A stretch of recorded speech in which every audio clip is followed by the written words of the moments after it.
Thank you, Mr. Sobat, for being here today. I want to address a few questions. One, in the last 5 years, has your company, the company for which you work, IPEX, opened any plants? We have expanded plants, both in Canada and the United States. Right now, though, we're looking at major expansions in the United States. How about in Canada? We've expanded some plants in Canada, but the opportunity in the United States is extraordinary right now. The construction sector is very, very hot, and we're planning on making greater expenditures down there. Would you say your growth will be bigger in the States than in Canada? Yes. And why is that? Well, their housing market is very, very strong. The incentives down there for manufacturers are very, very, very good. So they've had policies over the last 5 years that have been very beneficial for manufacturers to repatriate back into the United States, or they've just been able to attract manufacturers into the United States much more than us. And this is what I suggest for Canada. We should try and repatriate Canadian companies or to expand in Canada in the same way that they've done. And the cost of electricity in Ontario, has that caused any difficulty for manufacturing jobs in your view?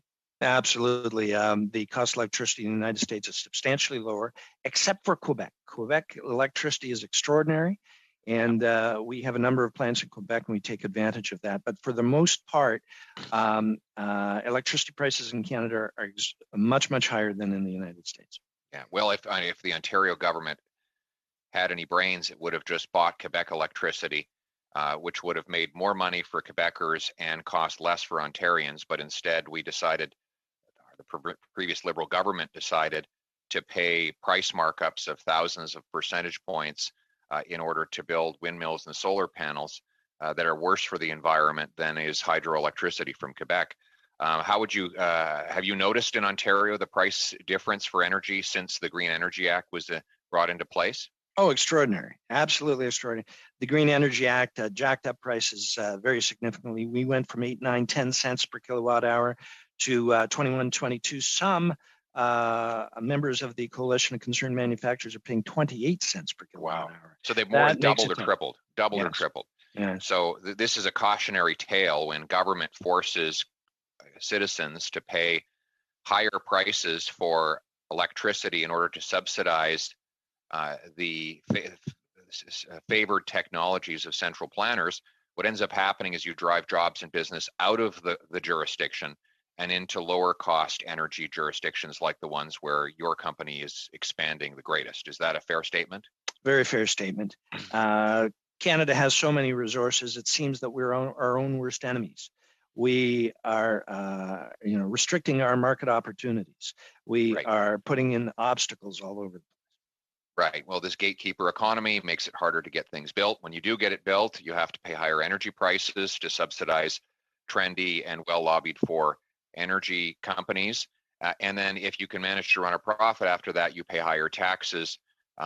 So it is no wonder that we're losing our manufacturing base to the United States and to other foreign jurisdictions.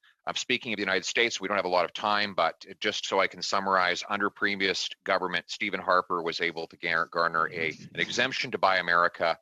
Has this government garnered an exemption to Buy America so far?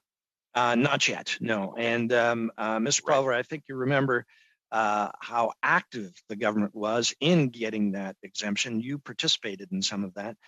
We'd love to see the same thing right now. Be good for jobs. They failed on Buy America. They have failed on softwood lumber. Now they're failing on keeping Line 5 open. Final question: can you give a list of essential products and services that would be illegal if the government bans plastic as a toxic?